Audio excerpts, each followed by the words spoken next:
आज का हमारा पहला क्वेश्चन है, हाल ही में किसे हिंदी के लिए साहित्य अकादमी पुरस्कार 2024 देने की घोषणा हुई है? माखनलाल चतुर्वेदी, सूर्यबाला, गगन गिल, संजीव। तो इस क्वेश्चन का राइट आंसर हो जाएगा हमारा ऑप्शन नंबर सी, गगन गिल। तो हाल ही में गगन गिल को हिंदी के लिए साहित्य अकादमी पुरस्कार देने की घोषणा की गई है। अब और कौन सी भाषा में किसको यह पुरस्कार दिया गया है देख लेते हैं। तो हिंदी भाषा में तुमने देख लिया, गगन गिल को मिला है उनकी कृति मैं जब तक आई बाहर के लिए, और राजस्थानी भाषा में मुकुट मणिराज को मिला है। अंग्रेजी भाषा में स्टीन किरे को मिला है उनकी कृति स्पिरिट्स नाइट्स के लिए। और जान लेते हैं साहित्य अकादमी पुरस्कार के बारे में। ये कितनी भाषाओं में दिया जाता है? तो ये 24 भाषाओं में दिया जाता है। 22 तो जो 8वीं अनुसूची में जो 22 भाषाएं उनमें दिया जाता है, उसके साथ साथ इंग्लिश और राजस्थानी भाषा में और दिया जाता है। पुरस्कार राशि कितनी दी जाती है? तो 1 लाख रुपए इसमें पुरस्कार राशि दी जाती है। कौन देता है? तो साहित्य अकादमी इस पुरस्कार को देती है। साहित्य अकादमी पुरस्कार की स्थापना 1954 में हुई थी, और ये सबसे पहली बार कब दिया गया था? 1955 में दिया गया था। और ये सबसे पहले 1955 में किसको दिया गया था? माखनलाल चतुर्वेदी को दिया गया था उनकी कृति हिम तरंगिणी के लिए। पहली बार अंग्रेजी भाषा में किसके लिए दिया गया, किसको दिया गया था? 1960 में दिया गया था द गाइड बुक के लिए R.K. नारायण को दिया गया था। ये पुरस्कार साहित्य और भाषा के क्षेत्र में योगदान के लिए दिया जाता है। भारत का सर्वोच्च साहित्यिक पुरस्कार कौन सा है? तो ज्ञानपीठ पुरस्कार है। भारत का दूसरा सर्वोच्च साहित्यिक पुरस्कार कौन सा है? तो साहित्य अकादमी पुरस्कार है। साहित्य अकादमी के अध्यक्ष कौन है? तो माधव कौशिक हैं। इसी के साथ देख लेते हैं ज्ञानपीठ पुरस्कार 58वां जो दिया गया है वो किसको दिया गया है? जगत गुरु रामभद्राचार्य और गुलजार को दिया गया। साहित्य अकादमी पुरस्कार हिंदी भाषा के लिए पिछले वाला यानी कि 2023 वाला किसको दिया गया था? संजीव को दिया गया था मुझे पहचानों के लिए। और इंग्लिश के लिए पिछला वाला यानी कि 2023 वाला नीलम शरण गौर को मिला था उनकी कृति रेक्यूम इन रागा जानकी के लिए। व्यास सम्मान की बात करें तो 33वां व्यास सम्मान किसको मिला था? तो पुष्पा भारती को मिला था उनकी कृति यादें यादें यादें के लिए। 33वां सरस्वती सम्मान प्रभा वर्मा को मिला था उनकी कृति रुद्र सात्विकम के लिए। और अवार्ड्स देख लेते हैं। 54वें Dada Saheb Phalke life time achievement award 2022 ये किसको मिला? ये मिथुन चक्रवर्ती को मिला। सैन्य gender advocate of the year award 2023 ये किसको मिला? राधिका सेन को मिला। 100 पुरस्कार जिसको पूर्व का नोबेल भी कहा जाता है ये किसको मिला? श्रीनिवास R कुलकर्णी को मिला। इसके साथ ही साहित्य अकादमी फेलोशिप अवार्ड की बात करें तो ये किसको मिला? रस्किन बॉन्ड को मिला। ट्यूरिंग पुरस्कार 2023 जिसको कंप्यूटिंग का नोबेल पुरस्कार भी कहा जाता है ये किसको मिला? एबी विक्टरसन को मिला। अंतर्राष्ट्रीय बुकर पुरस्कार 2024 ये किसको मिला? जेनी एर्पेनबेक को मिला उनकी कृति कैरोस के लिए, जिसको ट्रांसलेट किसने किया था? माइकल हॉफमैन ने किया था। विटली गोल्ड अवार्ड जिसको ग्रीन ऑस्कर कहा जाता है ये 2024 के लिए किसको मिला? पूर्णिमा देवी वर्मन को मिला। और ये कहाँ की हैं? तो ये असम की हैं। 2024 का लच्छू महाराज पुरस्कार ये किसको मिला? पंडित राजेंद्र गंगानाई को मिला। गोल्ड मैन पर्यावरण पुरस्कार 2024 जिसको ग्रीन नोबेल प्राइज भी कहा जाता है ये किसको मिला? तो आलोक शुक्ल को मिला। और ये कहाँ के हैं? छत्तीसगढ़ के हैं। किस मानवतावादी पुरस्कार 2021 का किसको मिला था? रतन टाटा को मिला था। 2023 का बिल गेट्स को मिला था। वर्ल्ड प्रेस फोटो 2024 का खिताब किसको मिला? तो मोहम्मद सालेम को मिला। आर्यभट्ट पुरस्कार पबू लेरी सुब्बाराव को मिला। लता दीनानाथ मंगेशकर पुरस्कार 2024 वाला किसको मिला है? तो अमिताभ बच्चन को मिला है। एबेल पुरस्कार गणित का नोबेल पुरस्कार जिसे कहते हैं वो किसको मिला? माइकल टेलरग्रैंड को मिला। नेक्स्ट क्वेश्चन, हाल ही में भारत का पहला सीमावर्ती सौर गांव कौन सा बन गया है? Who has become the India's first border solar village? माड़ा गांव, मसाली गांव, पल्ली गांव या दासपारा गांव? तो इस क्वेश्चन का राइट आंसर हो जाएगा आपका ऑप्शन नंबर बी, मसाली गांव। तो हाल ही में भारत का पहला सीमावर्ती गांव बन गया है मसाली गांव। देख लेते हैं इसके बारे में और बात कर लेते हैं। गुजरात के बनासकांठा जिले में यह मसाली गांव जो अभी देश का पहला सीमावर्ती सौर गांव बन गया है। यह मसाली गांव भारत पाकिस्तान की सीमा से 40 किलोमीटर दूरी पर है। इस गांव में सभी घरों को सोलर रूफटॉप लगाए गए हैं। अगर देश के पहले सोलर विलेज की बात करें तो ये कौन सा बना था? गुजरात का मोढेरा गांव बना था। फर्स्ट बॉर्डर सोलर विलेज की बात करें तो ये गुजरात का मसाली गांव बना है। तो यहाँ पर एक बात क्लियर हमको क्या हो रही है, जो पहला सोलर विलेज है भारत का वो कौन सा बना है? तो गुजरात का मोढेरा गांव बना है। फर्स्ट बॉर्डर विलेज, बॉर्डर यानी कि जो सीमा पर हो किसी पर, तो वो बना है गुजरात का मसाली गांव। ठीक है, आपको ये याद रखना है। ये अब ऐसे गांव के बारे में देख लेते हैं, जान लेते हैं जो न्यूज में रहे हैं, जो साल भर न्यूज़ में रहे ऐसे गाँवों के बारे में जान लेते हैं। तो देश का पहला गांव का दर्जा किस गांव को दिया गया? माड़ा गांव को दिया गया। ये कहाँ का गांव है? उत्तराखंड का गांव है। इसको पहले आखिरी गांव कहा जाता था, अब इसको देश का पहला गांव कहा जाता है। कहाँ पर है? उत्तराखंड में। देश का पहला संशोधित जैव गांव मॉडिफाइड बायोविलेज कौन सा है? तो दासपारा है। ये कहाँ पर है? त्रिपुरा में। देश की पहली कार्बन न्यूट्रल पंचायत ये कहाँ बनी? तो पल्ली गांव में बनी। पल्ली गांव कहाँ पर है? जम्मू कश्मीर में। देश का पहला 24/7 सौर ऊर्जा संचालित गांव कौन सा बना? तो गुजरात का मोढेरा गांव बना। हर घर में आरओ का पानी पहुंचाने वाला उत्तर प्रदेश का पहला गांव कौन सा बना? तो भरतौल बना। देश का पहला सैनिटरी नैपकिन फ्री विलेज कौन सा बना? तो केरल का कुंभलागी गांव बना। जम्मू कश्मीर का पहला दूध गांव कौन सा बना? तो जैरी गांव बना। देश का पहला जिला जिसके हर गांव में पुस्तकालय है ये कौन सा बना? तो झारखंड का जामताड़ा जिला बना, जिसके प्रत्येक जिले के प्रत्येक गांव में एक पुस्तकालय है। फयंग गांव ये कहाँ पर? मणिपुर में है और ये कार्बन पॉजिटिव टैग पाने वाला पहला गांव बना है। बालिका पंचायत का सफल आयोजन कहाँ पर हुआ? तो ये आयोजन कहाँ पर हुआ? गुजरात के कुनरिया गांव में हुआ। महाराष्ट्र के महाबलेश्वर का मागर गांव देश का पहला शहद गांव बना। तो महाराष्ट्र का महाबलेश्वर का मागर गांव देश का पहला शहद गांव बना।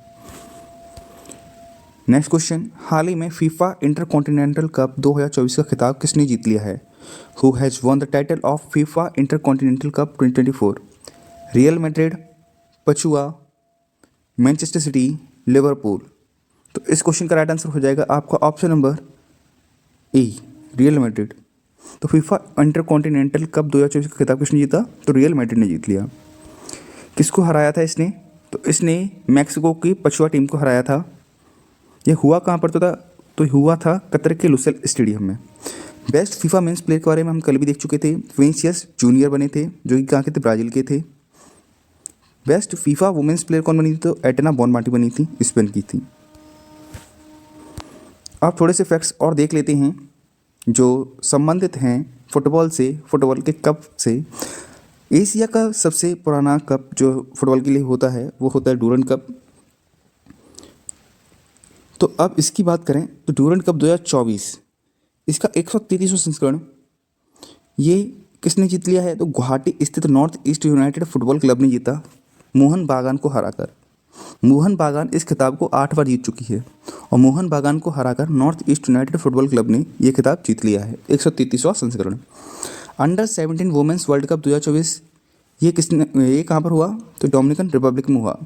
इसी के लिए सहायक रेफरी के रूप में मेघालय की रोहिंग्ला धर को चुना गया था। 48वां कोपा अमेरिका ये किसने जीता? अर्जेंटीना ने जीता कोलंबिया को हराकर। UEFA यूरोपीय फुटबॉल चैंपियनशिप या जिसे हम यूरो कप भी कहते हैं, इसका 17वां संस्करण किसने जीता? तो स्पेन ने जीता इंग्लैंड को हराकर। वर्ल्ड फुटबॉल डे ये कब मनाया जाता है? तो 25 मई को मनाया जाता है। 2023-24 UEFA चैंपियंस लीग ये किसने जीती? तो ये रियल मैड्रिड ने जीती। AFC वुमेंस एशियन कप 2029 ये कहाँ पर हो रहा है? तो ये उज्बेकिस्तान में होगा। ये पहली सेंट्रल एशियन कंट्री बनेगी जो AFC वुमेंस एशियन कप को होस्ट करेगी। AFC वुमेंस एशियन कप 2026 ये कहाँ पर होगा? तो ये ऑस्ट्रेलिया में होगा। फीफा वुमेंस वर्ल्ड कप 2027 ये कहाँ पर होगा? तो ये ब्राज़ील में होगा। इंडियन सुपर लीग 2023-24 इसको किसने जीता? तो मुंबई सिटी फुटबॉल क्लब ने जीता, मोहन बागान को हराकर। संतोष ट्रॉफी 2023-24 किसने जीती? तो सर्विसेज ने जीती, गोवा को हराकर। नेक्स्ट क्वेश्चन, हाल ही में अल्पसंख्यक अधिकार दिवस कब मनाया गया? 18 दिसंबर, 17 दिसंबर, 16 दिसंबर या 15 दिसंबर? तो इस क्वेश्चन का राइट आंसर हो जाएगा आपका ऑप्शन नंबर ए, 18 दिसंबर। तो अल्पसंख्यक दिवस कब मनाया गया? 18 दिसंबर को मनाया गया। इस बार की थीम क्या थी? Promoting diversity and protecting rights इस बार की थीम रही। केंद्र सरकार ने अल्पसंख्यक छात्रों के लिए कौन सी योजना बंद कर दी है? तो पढ़ो प्रदेश योजना बंद कर दी है। पाकिस्तानी सेना की पहली अल्पसंख्यक महिला ब्रिगेडियर कौन बनी थी? तो हेलेन मैरी रॉबर्ट्स बनी थी। भारत के संविधान के कौन से अनुच्छेद में अल्पसंख्यकों के बारे में बात कही गई है? तो 29 और 30 में कही गई है। अगर हितों की बात करें तो 29 में है और उनके लिए जो शिक्षण संस्थान है अल्पसंख्यकों के लिए, वो उसकी बात अनुच्छेद 30 में की गई है। नेक्स्ट क्वेश्चन, हाल ही में किस अभिनेता को अमेरिकी नौसेना का सर्वोच्च नागरिक सम्मान मिला है? Tom Hank, Tom Cruise, Johnny Depp या फिर एंथोनी हॉपकिंस? तो इस क्वेश्चन का राइट आंसर हो जाएगा आपका ऑप्शन नंबर बी। इस क्वेश्चन का राइट आंसर हो जाएगा आपका option number B, Tom Cruise. तो टॉम क्रूज को अमेरिकी नौसेना का सर्वोच्च नागरिक सम्मान मिला है। नेक्स्ट क्वेश्चन, हाल ही में खो खो वर्ल्ड कप के ब्रांड एम्बेसडर कौन बने हैं? Who has become the brand ambassador of kho kho world cup? Abhishek Bachchan, great खली, बॉबी देओल या सलमान खान? तो इस क्वेश्चन का राइट आंसर हो जाएगा आपका option number D, Salman Khan. तो हाल ही में सलमान खान खो खो वर्ल्ड कप के ब्रांड एम्बेसडर बने हैं। इस टूर्नामेंट के बारे में और जान लेते हैं। यह टूर्नामेंट 13 से 19 जनवरी के बीच नई दिल्ली स्थित इंदिरा गांधी स्टेडियम में आयोजित किया जाएगा। पहले खो खो विश्व कप में 24 देशों की 21 पुरुष और 20 महिलाएं टीम शामिल होंगी। साल 2023 में महिला खो खो टीम की कप्तान नसरीन शेख को राष्ट्रपति द्रौपदी द्वारा अर्जुन अवार्ड मिला था। आइए नेक्स्ट क्वेश्चन की तरफ चलते हैं। नेक्स्ट क्वेश्चन क्या है हमारा, हाल ही में 10वां इंटरनेशनल फॉरेस्ट फेयर कहाँ आयोजन किया गया? तो हाल ही में 10वां अंतर्राष्ट्रीय वन मेला का आयोजन कहाँ किया गया? न्यू दिल्ली, शिमला, इंदौर या भोपाल? तो इस क्वेश्चन का राइट आंसर हो जाएगा आपका ऑप्शन नंबर सी, इंदौर। इस क्वेश्चन का राइट आंसर हो जाएगा ऑप्शन नंबर डी, भोपाल। तो भोपाल में 10वें अंतर्राष्ट्रीय वन मेले का आयोजन किया गया। इसके बारे में और जान लेते हैं। भोपाल में और क्या क्या चीज़ें हुई हैं इसके बारे में जान लेते हैं। गीता जयंती पर किस स्थान पर सामूहिक रूप से गीता के पाठ करने का विश्व रिकॉर्ड बना था? तो ये भोपाल में बना था। सतत विकास लक्ष्यों को प्रगति मापने वाला पहला शहर कौन सा बना? तो भोपाल बना। देश का पहला ई कचरा क्लिनिक कहाँ पर बना? तो ये भोपाल में बना। भोपाल के हबीबगंज रेलवे स्टेशन का नाम बदलकर क्या कर दिया गया? रानी कमलापति स्टेशन कर दिया गया। भोपाल गैस ट्रेजेडी में किस गैस की वजह से ट्रेजेडी हुई थी? त्रासदी किस गैस की वजह से हुई थी? तो मिथाइल आइसोसाइनेट थी। जो बुक है, एक फेमस बुक है जो कि भोपाल के ऊपर लिखी गई है, द प्रिजनर ऑफ भोपाल, किसके द्वारा लिखी गई है? टिम वॉकर के द्वारा लिखी गई है। अभी हाल ही का क्वेश्चन कौन सा है? तो हाल ही का क्वेश्चन, गीता जयंती पर किस स्थान पर सामूहिक रूप से गीता के पाठ करने वाला पहला विश्व रिकॉर्ड बना था? तो ये भोपाल में बना था। इसको जरूर याद रखना। नेक्स्ट क्वेश्चन, हाल ही में भूटान किस भारतीय शिक्षाविद को शाही सम्मान से सम्मानित किया? तो हाल ही में भूटान ने किस भारतीय शिक्षाविद को शाही सम्मान से सम्मानित किया, ये आपको बताना है। ऑप्शन है किरण मजूमदार शॉ, साजी एन करुण, अरुण कपूर, जसलीन कौर। तो इस क्वेश्चन का राइट आंसर हो जाएगा आपका option number C, Arun Kapoor. तो अरुण कपूर को हाल ही में भूटान ने सम्मानित किया है। इनके बारे में और जान लेते हैं। भारत, भूटान और ओमान में शिक्षा के क्षेत्र में अपने योगदान के लिए जाने जाने वाले भारतीय शिक्षाविद अरुण कपूर को भूटान के राजा जिग्मे खेसर नामग्याल ने सम्मानित किया है। तो भूटान के राजा कौन है? जिग्मे खेसर नामग्याल, इन्होंने सम्मानित किया है अरुण कपूर को। थिम्पू के चांग लिमथांग स्टेडियम में आयोजित 117वें भूटानी राष्ट्रीय दिवस समारोह में कपूर को, यानी कि अरुण कपूर को प्रतिष्ठित रेड स्कार्फ और दासों की उपाधि से सम्मानित किया गया, जो आमतौर पर वरिष्ठ भूटानी अधिकारियों को दिया जाने वाला एक दुर्लभ सम्मान है। दासोपाधि ये किसको दी जाती है? ये दासोपाधि पारंपरिक रूप से वरिष्ठ भूटानी अधिकारियों के लिए आरक्षित है और गैर निवासियों को शायद ही कभी दी जाती है। तो बहुत ही बड़ी बात है कि ये किसी और को दी गई है, बाहरी किसी व्यक्ति को दी गई है। 2019 में कपूर को उनके शैक्षिक योगदान के लिए ड्रुक थक्से से भी सम्मानित किया गया था। Prime minister Narendra Modi was conferred the Order of Druk Gyalpo. तो highest civilian award Narendra Modi को भी दिया जा चुका है भूटान का, ये भी आपको याद रखना है। नेक्स्ट क्वेश्चन, हाल ही में किस राज्य ने बांग्लार बारी आवास योजना शुरू की है? गोवा, वेस्ट बंगाल, असम, सिक्किम। तो इस क्वेश्चन का राइट आंसर हो जाएगा आपका option number B, West Bengal, Paschim Bengal. तो बांग्लार बारी आवास योजना किसने शुरू की है? तो पश्चिम बंगाल ने शुरू की है। इसका उद्देश्य क्या है? तो इसका उद्देश्य है पश्चिम बंगाल के लोगों को किफ़ायती आवास उपलब्ध कराना। तो ये आवास उपलब्ध कराने वाली एक योजना है बांग्लार बारी आवास योजना। नेक्स्ट क्वेश्चन, सुशासन सप्ताह 2024 कब से कब तक मनाया जा रहा है? 19 से 24 दिसंबर, 20 से 25 दिसंबर, 21 से 26 दिसंबर या 22 से 27 दिसंबर? तो इस क्वेश्चन का राइट आंसर हो जाएगा आपका ऑप्शन नंबर इस क्वेश्चन का राइट आंसर हो जाएगा आपका ऑप्शन नंबर, सही ऑप्शन हो जाएगा ऑप्शन नंबर ए, 19 से 24 दिसंबर। 19 से 24 दिसंबर। इसके बारे में और जान लेते हैं। केंद्र सरकार के द्वारा 19 से 24 दिसंबर तक सुशासन सप्ताह मनाया जा रहा है और उसके लिए प्रशासन गांव की ओर अभियान शुरू किया गया है। उद्देश्य क्या है? शासन और सेवा वितरण में सुधार करना और विशेष रूप से ग्रामीण क्षेत्रों में ये विकास को लाना। भारत में 25 दिसंबर को सुशासन दिवस मनाया जाता है, गुड गवर्नेंस डे मनाया जाता है। इसको अटल बिहारी वाजपेयी जी की जयंती के अवसर पर मनाया जाता है। अब कुछ क्वेश्चंस भारत के भूगोल से संबंधित देख लेते हैं। तो भारत के भूगोल से संबंधित कोई क्या प्रश्न आ सकते हैं, ये देख लेते हैं। भारत का अक्षांशीय विस्तार निम्नलिखित में से कौन सा है?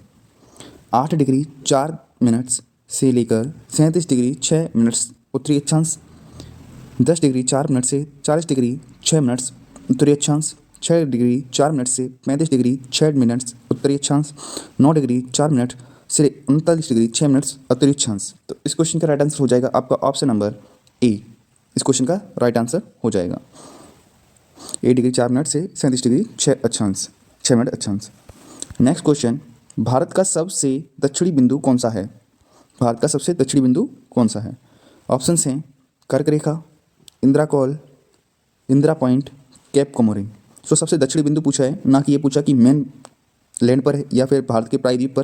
तो इस क्वेश्चन का राइट आंसर हो जाएगा आपका option number C, Indira point. अगर ये कहता कि भारत की जो मेन भूमि है उस पर कौन सा है, तो उस पर हमारा केप कोमोरिन होता है, जो कि कन्याकुमारी में है। इंदिरा कॉल आपको पता ही है, उत्तरी बिंदु है ये। नेक्स्ट क्वेश्चन है, भारत की स्थल सीमा की कुल लंबाई कितनी है? भारत की स्थल सीमा की कुल लंबाई कितनी है, ये आपको बताना है। ऑप्शन है 6100 किलोमीटर, 7516 किलोमीटर, 15200 किलोमीटर या 11000 किलोमीटर। तो स्थल सीमा की लंबाई पूछिए, तो स्थल सीमा की लंबाई कितनी हो जाएगी आपकी? स्थल सीमा की लंबाई है 15200 किलोमीटर।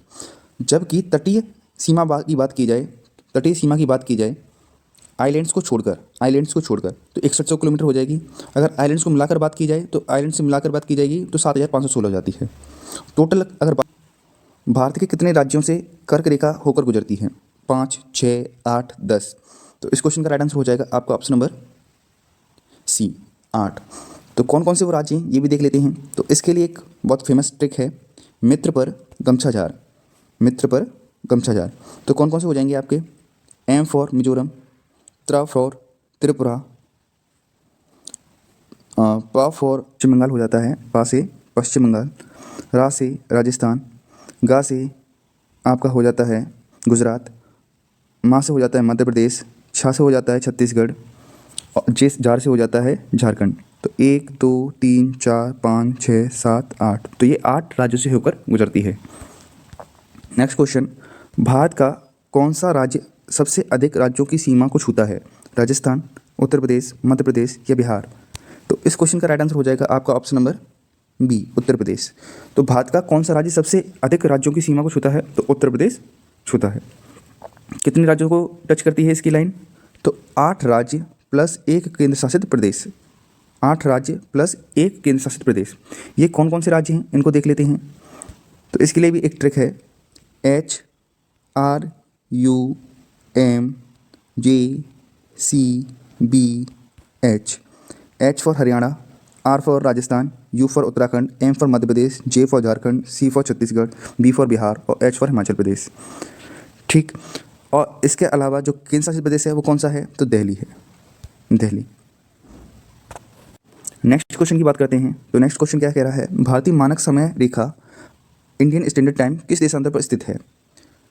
82 डिग्री 30 मिनट्स पश्चिमी देशांतर, 68 डिग्री 7 मिनट्स पूर्वी देशांतर, 82 डिग्री 30 मिनट्स पूर्वी देशांतर, 97 डिग्री 25 मिनट्स पूर्वी देशांतर। तो इस क्वेश्चन का राइट आंसर हो जाएगा 82 डिग्री 30 मिनट्स पूर्वी देशांतर। तो इस क्वेश्चन का राइट आंसर क्या हो जाएगा? 82 डिग्री 30 मिनट्स पूर्वी देशांतर। तो हम ग्लोबल मेरिडियन टाइम से कितना आगे चलते हैं? तो हम उससे +5 30 आवर्स आगे चलते हैं, यानी कि 5.5 घंटे हम उससे आगे चलते हैं। नेक्स्ट क्वेश्चन, भारत का सबसे नगरीकृत राज्य कौन सा है? भारत का सबसे नगरीकृत राज्य कौन सा है? गोवा, महाराष्ट्र, तमिलनाडु, पंजाब। तो इस क्वेश्चन का राइट आंसर हो जाएगा आपका ऑप्शन नंबर ए, गोवा। तो भारत का सबसे नगरीकृत राज्य कौन सा है? तो गोवा है। नेक्स्ट क्वेश्चन, भारत के किस केंद्र शासित प्रदेश में सबसे कम वर्षा होती है? पुदुचेरी, दमन और दीव, लेह, अंडमान और निकोबार। तो इस क्वेश्चन का राइट आंसर हो जाएगा आपका ऑप्शन नंबर सी, लेह। तो लेह केंद्र शासित प्रदेश में सबसे कम वर्षा होती है। यहाँ पर कोल्ड डेजर्ट्स पाए जाते हैं। नेक्स्ट क्वेश्चन, भारत की तटीय रेखा की कुल लंबाई कितनी है द्वीप समूह सहित? 6100 किलोमीटर, 7516 किलोमीटर, 3214 किलोमीटर या 2933 किलोमीटर। ये हम अभी बात कर चुके हैं, तो इसकी आंसर क्या हो जाएगा इसका? 7516 किलोमीटर, यानी कि ऑप्शन नंबर बी इस क्वेश्चन का राइट आंसर हो जाएगा। तो 7516 किलोमीटर तटीय रेखा भारत की है द्वीप समूह सहित। नेक्स्ट क्वेश्चन, भारत का सबसे प्राचीनतम पर्वत कौन सा है? विंध्याचल, अरावली, सतपुड़ा या हिमालय। तो इस क्वेश्चन का राइट आंसर हो जाएगा ऑप्शन नंबर बी, अरावली। तो भारत की सबसे प्राचीनतम पर्वत श्रृंखला कौन सी है? तो अरावली है। इसी के साथ हमारे करंट अफेयर्स के और साथ ही ज्योग्राफी क्वेश्चंस खत्म होते हैं। वीडियो अगर अच्छी लगी तो वीडियो को लाइक जरूर करें, चैनल को सब्सक्राइब जरूर करें। वीडियो देखने के लिए धन्यवाद।